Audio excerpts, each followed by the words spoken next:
هذا الكتاب من الإله رسائل، قل كيف تقرأه على المشتاق. طبعا بعض الشباب يعني عنده اهتمام كبير جدا بالقراءة، لكن أحيانا بتكون أولويات وفقه القراءة بالنسبة له ما واضحة.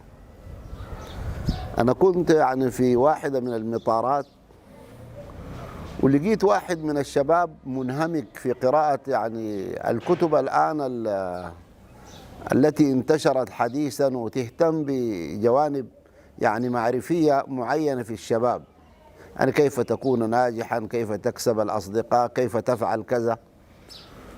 والشاب ده ساعة ونص ما رفع راسه وهو يقرأ في هذه الكتب.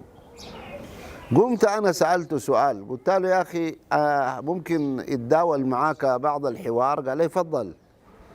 قلت له ما هو أهم كتاب في حياتك إنه مفترض إنه تقرأه، والكتاب ده يفيدك فائدة لن تجدها في أي كتاب آخر؟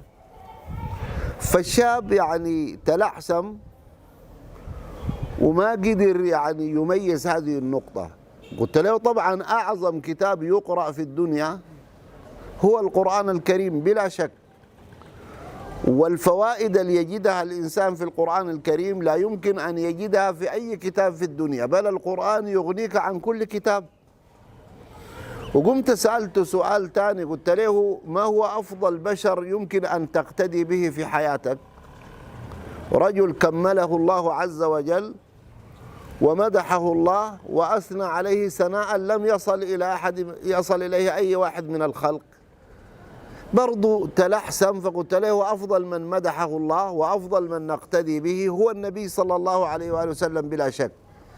النبي صلى الله عليه وآله وسلم مدحه الله وأعلى من شأنه لما أقام هذا القرآن في نفسه.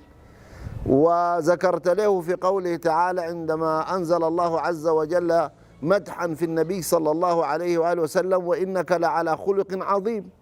جاء قتادة إلى عائشة رضي الله عنها وسألها عن خلق النبي صلى الله عليه وآله وسلم الذي مدحه الله به، فقالت له يعني كان خلقه القرآن، يعني إن النبي صلى الله عليه وآله وسلم لما امتثل القرآن نال من المدح ما لم يناله أي واحد من الخلق.